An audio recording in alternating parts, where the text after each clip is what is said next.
Hello friends. तो अब हम देखेंगे अपने नेक्स्ट टॉपिक को। तो जैसा कि मैंने ये बताया था कि हिस्ट्री का मैंने प्ले लिस्ट स्टार्ट किया है, तो इसमें एंसेंट इंडिया, हम प्राचीन भारत का इतिहास, तो फर्स्ट लेक्चर हो चुका है और ये सेकंड लेक्चर होगा। तो फर्स्ट लेक्चर में मैंने ये सब चीज़ें बताई थी कि इसमें इतिहास विषय के महत्व के बारे में मैंने बताया था और सोर्स बताया था कि कैसे इतिहास की जानकारी मिलती है या फिर इतिहासकार जो होते हैं वो इतिहास कैसे लिख, और ये भी मैं बता चुका हूँ कि इस पे सीमाएँ क्या है जो वो इतिहास लिखते हैं, तो उस पर कुछ सीमाएँ भी थी तो वो भी मैं बता चुका हूँ। तो अब हम आगे देखेंगे अपने सिलेबस को। तो इसमें मैं आपको सिलेबस बताऊंगा हिस्ट्री का, और उसके बाद हम थोड़ा विदेशी जो स्रोत हैं इतिहास जानने के उसके बारे में हम देखेंगे, क्योंकि वहाँ से क्वेश्चन बहुत सारे आते हैं। तो उसमें बहुत सारे विदेशी हैं, तो बहुत सारे बुक भी लिखे हैं और बहुत सारी चीज़ें उस बुक में दी गई हैं, तो उसके बारे में भी हम देखेंगे, क्योंकि वहाँ से हमेशा क्वेश्चन आते रहते हैं, तो वो भी आपको जानना जरूरी होगा। इस वजह से मैं वो बताऊंगा और उसके बाद हम फिर से इतिहास को अपने देखेंगे कि उसके बाद आगे क्या क्या चीज़ है। तो अब हम अपने चलते हैं सिलेबस। तो अब इतिहास का सिलेबस मैं आपको बता देता हूँ यहाँ पे कि सिलेबस क्या है इतिहास का।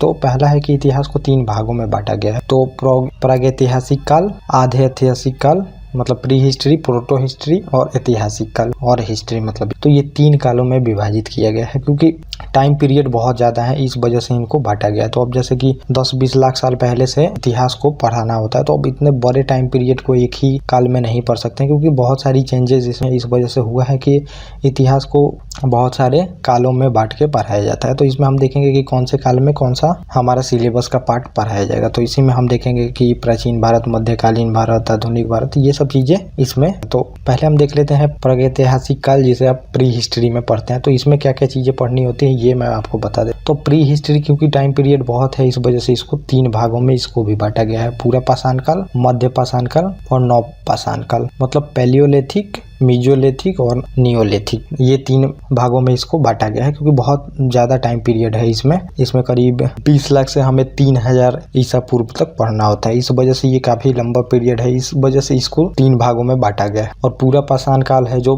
पैलियोलिथिक पीरियड, उसको भी फर्दर 3 पार्ट में बांटा गया है। इसमें हो जाता है पूर्व निम्न पूरा पाषाण काल और मध्य पूरा पाषाण काल और उच्च पूरा पाषाण काल, तो इसको भी 3 भागों में बांटा गया है। तो ये सब चीज़ें आप अभी मत सोचिए, ये सब चीज़ें काफ़ी अच्छे से इसमें एक एक पार्ट को जब मैं बताऊंगा तो उसमें हर एक चीज़ें आपको बताई जाएंगी, तो उसमें आपको कुछ भी नहीं सोचना, बस आप लोग इसको देखते जाए, मैं वो क्लियरिफिकेशन दे दूंगा जो आप सोचे होंगे कि मिलना चाहिए हमें हिस्ट्री। तो इसको प्रागैतिहासिक काल को आपने देख लिया कि प्री हिस्ट्री को 3 भागों में बांटा गया था, पूरा पाषाण काल, पैलियोलिथिक पीरियड और मध्य पाषाण काल जिसे मीजोलिथिक पीरियड बोलते हैं, और नव पाषाण काल नियोलिथिक पीरियड में। और इसको भी फर्दर पूरा पाषाण काल को 3 भागों में बांटा गया था, पूरा निम्न पाषाण काल और मध्य पूरा पाषाण काल और उच्च पूरा पाषाण काल के बारे में। तो ये आपने देख लिया, ये ऐतिहासिक प्रागैतिहासिक काल है, जिसका कि इसमें है कि ना इसमें लिखित कोई साक्ष्य मिला है और ना ही पुरातात्विक कुछ भी साक्ष्य मिला है, इसी वजह से इसको इतने टाइम में पढ़ते हैं। तो अब ये तीनों का काल है, तो ये भी मैं बताऊंगा कि क्यों काल का विभाजन हुआ है इसमें। तो बस मैं ये सिलेबस यहाँ पे बता रहा, तो आगे हम देखेंगे कि आखिर में इसको 3 भाग में क्यों बांटा गया है, ये भी चीजें मैं आपको आगे बताऊंगा। तो अब हम देख लेते हैं कि जो आधे ऐतिहासिक काल है, प्रोटो हिस्ट्री, इसको भी 2 भागों में बांटा गया है।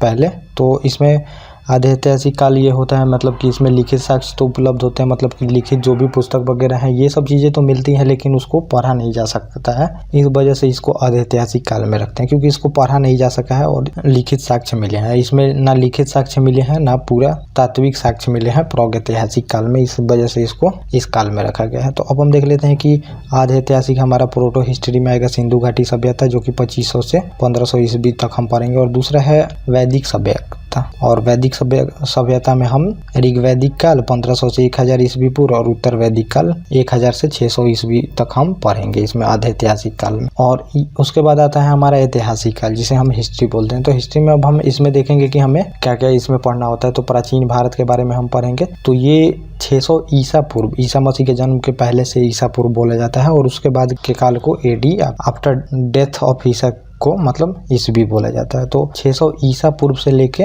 712 ईस्वी तक हम पढ़ेंगे इसमें, और मध्यकालीन भारत इसमें पढ़ेंगे 712 से 1707 ईस्वी, जब तक औरंगजेब जिंदा रहता है तब तक मध्यकालीन भारत उसमें माना जाता है। फिर आधुनिक भारत हम इस यहाँ से पढ़ेंगे, और 1707 से लेकर 1964 तक हम आधुनिक भारत पढ़ेंगे, और उसके बाद विश्व इतिहास हम 14वीं शताब्दी से लेकर 1950 तक का इसमें हम पढ़ेंगे। तो ये हमारा ब्रॉडली 4 टॉपिक होगा, प्राचीन भारत, मध्यकालीन भारत और आधुनिक भारत, और विश्व इतिहास भी हम पढ़ेंगे। तो इतिहास में ये चीज़ें आती हैं सिलेबस में। तो अब हम समझ लेते हैं, यहाँ पे देख लेते हैं कि जो इतिहास हमारा है प्राचीन इतिहास, तो ये हम प्राचीन इतिहास का ही देख रहे हैं टॉपिक। तो इसमें प्राचीन इतिहास में क्या क्या पढ़ना होता है ये यहाँ पे सिलेबस। तो इसमें पहले तो हम जो चीज़ें मैंने बताया है वो पढ़ेंगे, उसके बाद हम इसमें जो प्रागैतिहासिक काल है तो इसमें 3 भाग में बांटा गया है, इसको हम पढ़ेंगे।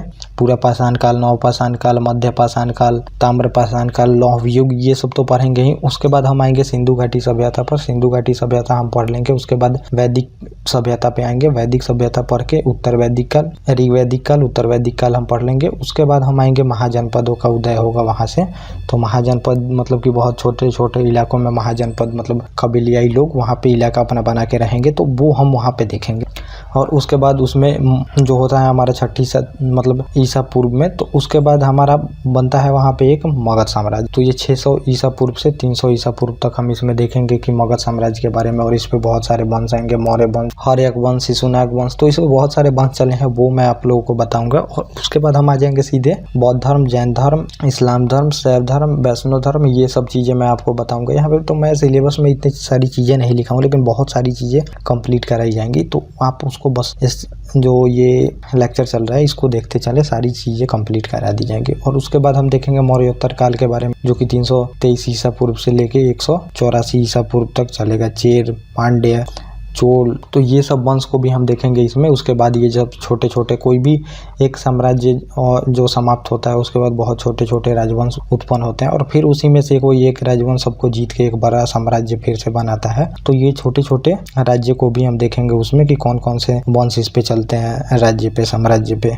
और मौर्य साम्राज्य के बाद हम देखेंगे उसमें मौर्योत्तर के बारे में देखेंगे हम, 184 से लेके 300 ईसा पूर्व तक। उसके बाद गुप्त शासन, उसके बाद जो विदेशी आक्रमण होते हैं तो उसमें शक वगैरह को हम देखेंगे, उसमें हिंदी, यूनानी, ये सब चीज़ों को हम, सिकंदर का आक्रमण, ये सब चीज़ें देखेंगे। उसके बाद गुप्त साम्राज्य को देखेंगे। उसके बाद 319 से 550 तक ये गुप्त साम्राज्य देखेंगे। उसके बाद गुप्तोत्तर काल के बारे में हम देखेंगे, जिसमें कि बहुत सारे राजवंश आएंगे। तो उसके बाद हर्षवर्धन का भी काल हम देखेंगे, जो कि गुप्त शासन के पतन के बाद उत्तर भारत में एक हर्षवर्धन का शासन काल चलता है, ये हम देखेंगे। और फिर उसके बाद हम आएंगे अपने दक्षिण भारत के इतिहास में। तो दक्षिण भारत के इतिहास में भी हम बहुत राष्ट्रकूट, चोल, चालुक्य, ये सब चीज़ें हम देखेंगे अपने दक्षिण भारत में। और उसके बाद पूर्व मध्यकालीन बहुत सारे राजपूत वगैरह शासक के बारे में भी हम देखेंगे। और उसके बाद हम सीधे आ जाएंगे अपने मध्यकालीन भारत में। तो मध्यकालीन भारत इसमें हम आ जाएंगे अपने, और मध्यकालीन भारत में हम क्या क्या देखेंगे ये देख लेते हैं। तो मध्यकालीन, पूर्व मध्यकालीन जो है, जो मैंने बताया, तो 8वीं सदी से लेके 12वीं सदी तक हम देखेंगे। तो उत्तर भारत में हम देखेंगे राजपूत, पाल, गुर्जर, प्रतिहार वंश, ये सब देखेंगे हम। चालुक्य देखेंगे, चालुक्य, पल्लव,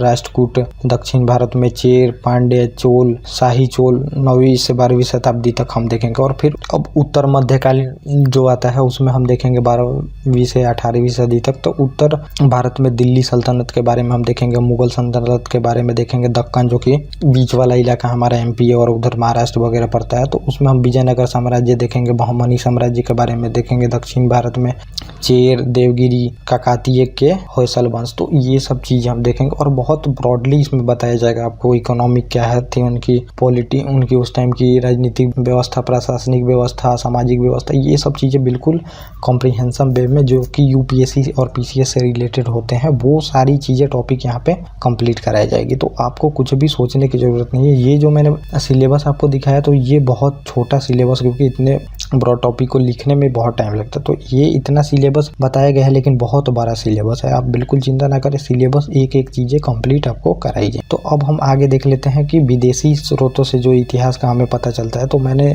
तो पहले बताया था, लेकिन यहाँ से क्वेश्चन बहुत सारे आते हैं, इस वजह से मैं इसको एक पेज में काफ़ी अच्छे से आपको बता दूंगा, क्योंकि बहुत सारे क्वेश्चन इसमें पूछे जाते हैं कि विदेशी स्रोत से इतिहास की जानकारी के बारे में। क्योंकि बहुत सारे लेखक बहुत सारी बुक लिखे हैं, और उन सब बुकों से होता है कि उस टाइम के इतिहास का पता चलता है कि कौन कौन राजा के बारे में, या फिर उनके प्रशासन के बारे में, की आर्थिक प्रणाली के बारे में, ये सब चीज़ों के बारे में पता चलता है। तो ये आपको स्रोत की जानकारी होनी चाहिए, क्योंकि यहाँ से रिपीटेड क्वेश्चन आते रहे हैं और आएंगे भी आगे, क्योंकि अब हमें अधिकतर टारगेट ये करना है कि हमारा एग्जाम में सारे के सारे क्वेश्चन फंसने चाहिए और सब क्वेश्चन आप बना सकें। तो टारगेट ये होना चाहिए। अब पूरे ग्रंथ का नॉलेज ही ले ले, अगर क्वेश्चन नहीं बनता है तो फिर उसको पढ़ने का कोई फायदा नहीं है। इस वजह से जो इम्पोर्टेंट चीज़ है वहाँ पे हम ज़्यादा फोकस करेंगे, और जहाँ से क्वेश्चन नहीं आ रहे हैं वहाँ फोकस करने से कोई फायदा नहीं है, क्योंकि बहुत ब्रॉड सिलेबस होता है, उतनी चीज़ें आप नहीं पढ़ सकते। इस वजह से टारगेट करके हम पढ़ेंगे कि हमारा जल्दी से जल्दी जो है एग्जाम, आप जो भी तैयारी करते हैं वो आपसे निकल जाए। तो पहले हम देखेंगे इसमें कि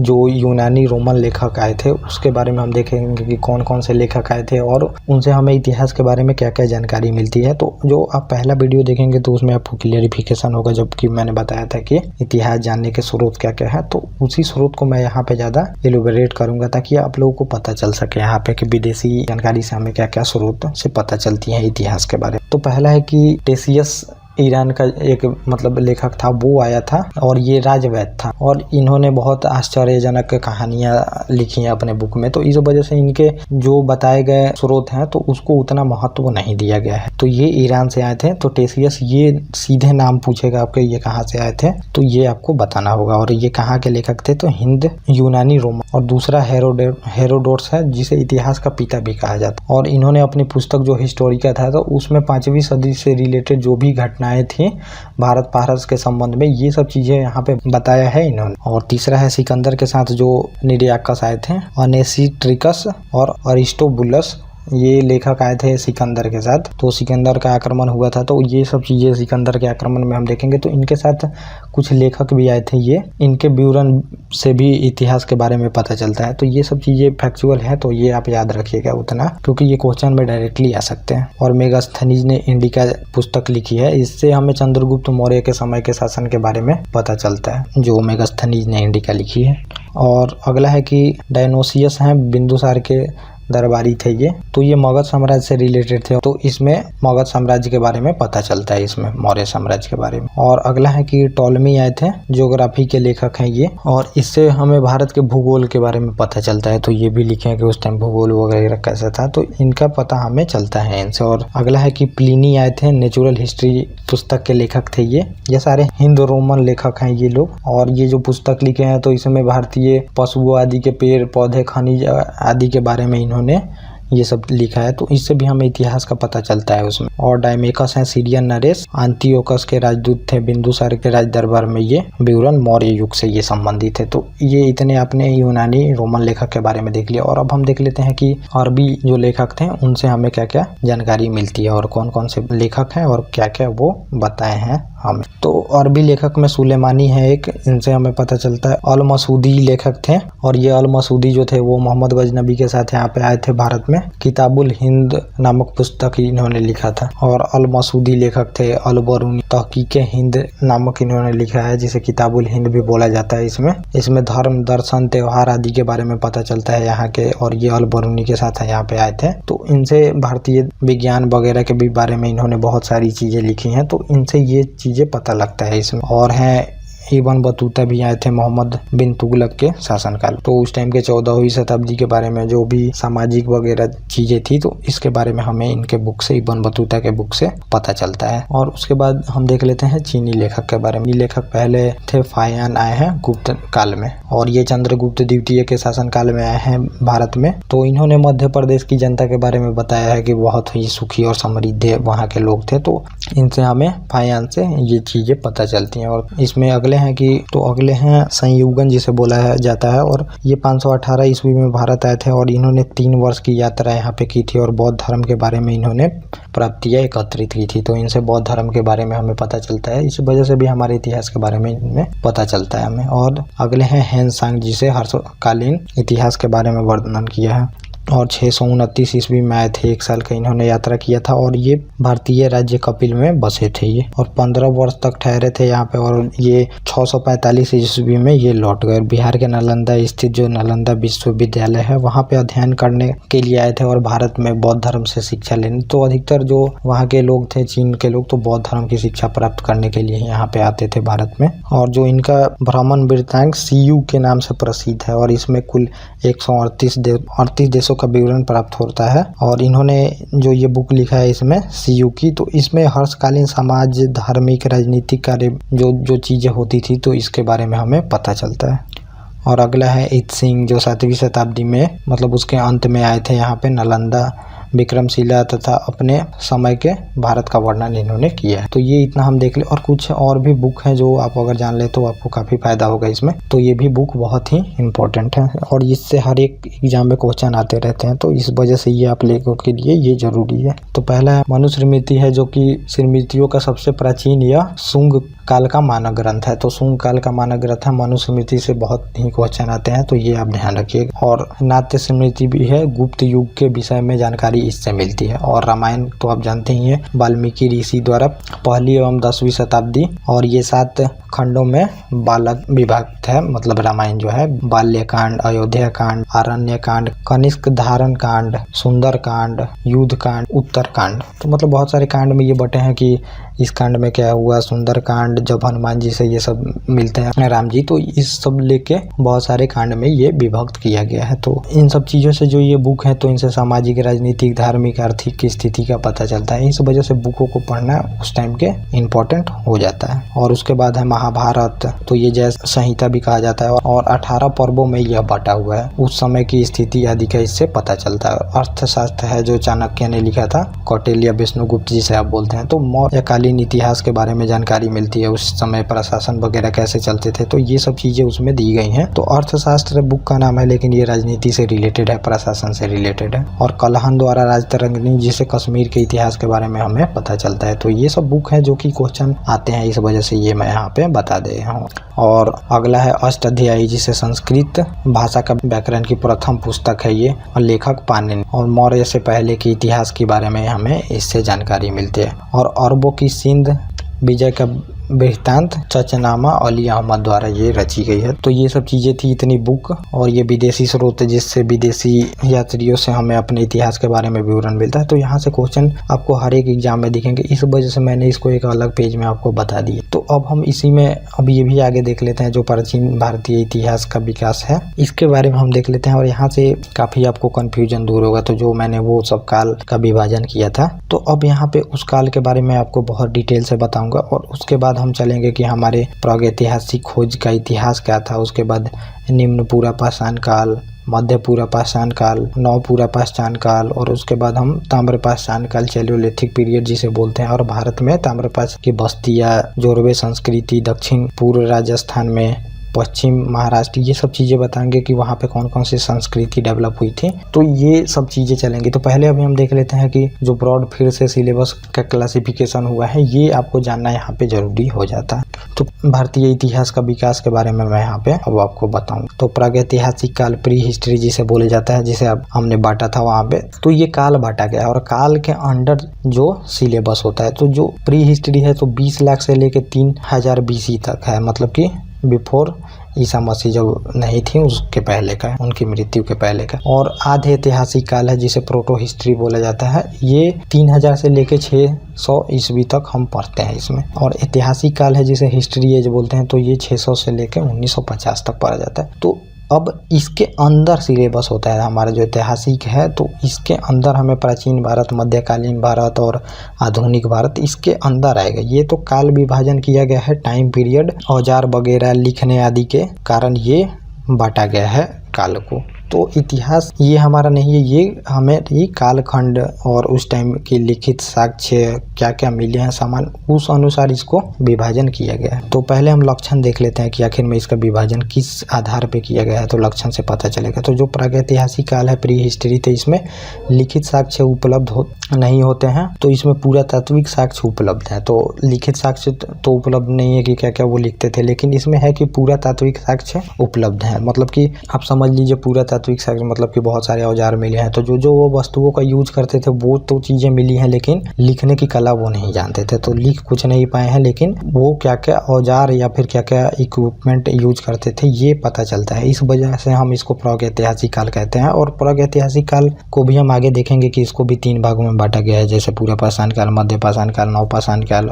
और इसी में फर्दर कुछ क्लासिफिकेशन आगे भी किए गए हैं कि ताम्र पाषाण काल, लौह पाषाण काल, मतलब जिसे चैलियोलिथिक पीरियड बोला जाता है। तो ये बस क्या क्या चीज़ें उपयोग की जाती हैं, मतलब इक्विपमेंट जैसे कि वस्तुएं, पत्थर वगैरह, तांबा वगैरह, तो उसके आधार पे लॉ वगैरह उसके भी आधार पे क्लासिफिकेशन किया गया है, वो भी मैं बताऊंगा आगे। तो आगे ये सब चीज़ें चलेंगी। तो पहले हम देख लेते हैं कि आधे ऐतिहासिक काल, प्रोटो हिस्ट्री क्यों बोला जाता है इसको। तो लिखित साक्ष्य तो इसमें उपलब्ध होते हैं, परंतु लिपि अभी तक पढ़ी नहीं जा सकी। तो जो लिपि वगैरह है, वो लिपि मतलब क्या होता है? लिपि मतलब कि जो आज आप लिखते हैं, तो देवनागरी लिपि आप सुने होंगे, तो हिंदी में जो आप लिखते हैं तो उसको देवनागरी लिपि बोला जाता है। तो लिपि मतलब लिखने का जो अक्षर वगैरह का आप यूज करते हैं उसको लिपि बोला जाता है। तो वो ऐसी लिपि थी कि वो अभी तक पढ़ा नहीं जा सका है। लिखित साक्ष्य तो हैं लेकिन उसको पढ़ा नहीं जा सकता है, इस वजह से इसको आधे ऐतिहासिक काल बोलते हैं। तो इसमें सैंधव सभ्यता आ जाएंगे, वैदिक सभ्यता मतलब वैदिक संस्कृति वगैरह आ जाएंगे। तो वैदिक संस्कृति में ऋग वैदिक काल और उत्तर वैदिक काल, तो वो हम आगे देखेंगे इसमें। तो अब ये आधे ऐतिहासिक काल हो गया। अब आगे हम देख लेते हैं कि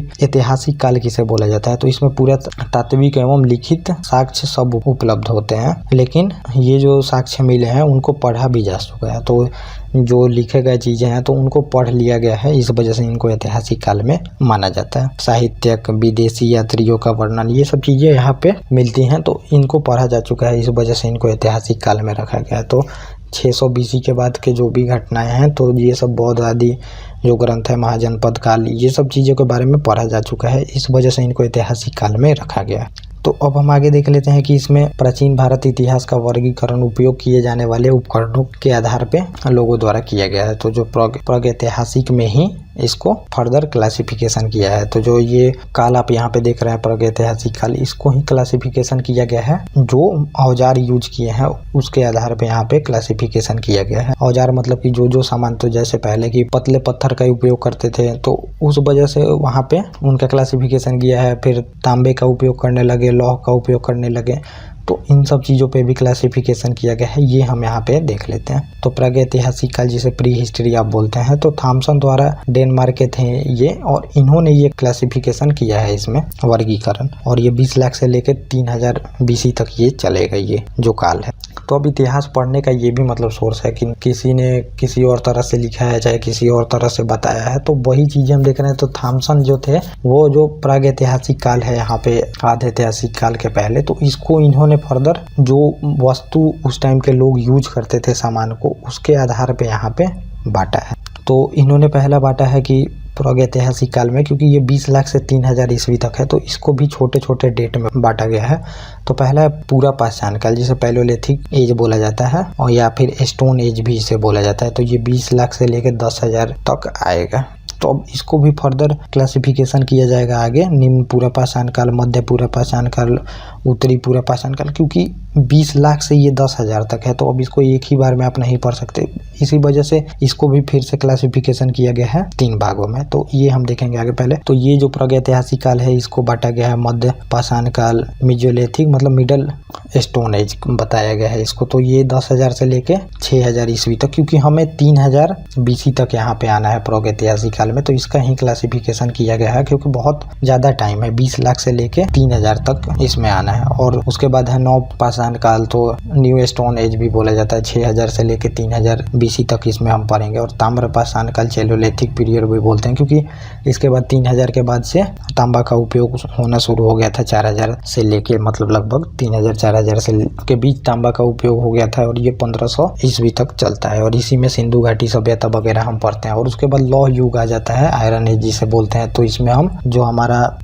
आर्य के बारे में पढ़ेंगे, तो इन्होंने लोहे का उपयोग करना शुरू कर दिया था। तो ये जो क्लासिफिकेशन किया गया है, तो ये क्लासिफिकेशन किया गया जो जो वस्तुएं उस टाइम में यूज करने लगे लोग, उस वजह से इसका क्लासिफिकेशन किया गया है। तो यहाँ पे आगे हम देखेंगे कि इसमें जो मेसोलिथिक मतलब कि यहाँ पे जो स्टोन होगा, तो पहले बहुत मोटा स्टोन होगा, उसके बाद धीरे धीरे इसको पतला किया जाएगा, और इसके बाद यहाँ पे काफ़ी पतला हो जाएगा, और फिर उसके बाद होगा कि तांबे का प्रयोग किया जाने लगेगा। तो स्टोन से अच्छा होगा तांबा, तब जाके यहाँ पे तांबे से शिकार किया जाएगा। फिर लौह आदि बनाएंगे तो तांबे से अच्छा लौह हो जाएगा। तो इसको उपयोग किए जाने वाले वस्तुओं के आधार पे क्लासिफिकेशन किया गया है। और फिर यही है कि फर्दर जो पूरा पाषाण काल है पैलियोलिथिक पीरियड, तो ये 20 लाख से 10,000 साल पहले का है। तो इस वजह से इसको भी फिर से क्लासिफिकेशन करना पड़ा, क्योंकि इतने बड़े टाइम को हम इतने एक बार में नहीं पढ़ सकते हैं। इस वजह से इसको भी निम्न पूरा पाषाण काल, लोअर पैलियोलिथिक पीरियड 20 लाख से 1 लाख BC तक पढ़ा गया। और मध्य पूरा पाषाण काल, जिसमें कि मिडल पैलियोलिथिक पीरियड इसमें पढ़ा जाता है, तो 1 लाख से 40,000 BC तक होता है। और उत्तरी पूरा पाषाण काल, जिसे हम अपर पैलियोलिथिक पीरियड बोलते हैं, तो 40,000 से लेकर 10,000 BC तक इसमें बताया जाएगा। तो ये आपने देख लिया कि यहाँ पे कैसे प्राचीन भारत का इतिहास को इसमें बांटा गया है। तो इसमें प्रागैतिहासिक काल में, आधे ऐतिहासिक काल और ऐतिहासिक काल, और 20 लाख से लेकर 3,000 BC तक, और 3,000 से लेकर 600 BC तक आधे ऐतिहासिक काल, और 600 से BC से लेकर 1950 AD तक ऐतिहासिक काल में आता है। और फिर जो प्रागैतिहासिक काल है, जो हमारा प्री हिस्ट्री, इसको हमने फिर उपयोग करने वाले वस्तुओं के आधार पर बांटा गया है, क्योंकि 20 लाख से 3,000 BC तक हमें आना है, तो ये बहुत बड़ा टाइम पीरियड है, इस वजह से यहाँ पे बांटा गया है। तो अब जो पूरा पाषाण काल है, तो इसको हमने बांटा है फिर से पैलियोलिथिक जो एज है, स्टोन एज जिसे हम बोलते हैं, तो ये 20 लाख से 10,000 है। तो इसको हमने फिर से यहाँ पे बांटा है निम्न पूरा पाषाण काल, मध्य पूरा पाषाण काल और उत्तरी पूरा पाषाण काल। तो इसमें हम 10,000 ईसा पूर्व तक आते हैं, BC तक। और फिर जो उसके बाद हमने उसके बाद के टाइम को मध्य पूरा पाषाण काल 10,000 से 6,000 तक बांटा है। उसके बाद नव पाषाण काल, नियोलिथिक जो पीरियड है, नियोलिथिक स्टोन पीरियड के बारे में हमने 6,000 से 3,000 BC तक। उसके बाद तांबे का युग जो होने लगता है, तो हमने मतलब ये वस्तुओं के आधार पर बांटा गया, तो 4,000 से लेकर 15,000 BC तक। और लौह युग, उसके बाद आयरन एज हमने 1500 से लेकर 200 ईसा पूर्व तक हमने बांटा है इसमें। तो ये हमने इतना चीज़ें देख लिया यहाँ पे, तो बहुत सारी इसमें चीज़ें आपको बता दी गई। तो आज हम यहीं पे कंप्लीट करते हैं इसको, और इसके बाद हम अपने कल से टॉपिक को देखेंगे कि प्रागैतिहासिक खोज का इतिहास क्या था, उसके बाद निम्न पूरा पाषाण काल। तो ये सब जो चीज़ें बांटी गई हैं, ये अब इसमें क्या क्या यूज हुई, क्या क्या सामानें थी, क्या क्या उनका जीवन शैली था, ये सारी चीज़ें उसमें आपको बताई जाएंगी अगले वीडियो में। तो आप लोग बस इसको सीक्वेंस से देखते हैं, बाकी आप लोगों को कुछ भी नहीं सोचना, जो मैंने बताया था। तो काफ़ी कॉम्प्रिहेंसिव वे में ये चीज़ें कंप्लीट आपको कराई जाएंगी। तो इसमें सिलेबस वगैरह हमने देख लिया, क्या क्या चीज़ें हमें पढ़नी है। तो हर एक चीज़ और मेंस और प्री दोनों से रिलेटेड यहाँ पे कंप्लीट मैं आपको कराऊँ। ओके गाइस, आप लोग बस इसको देखते जाएँ और रिविजन करते। Okay guys, thank you.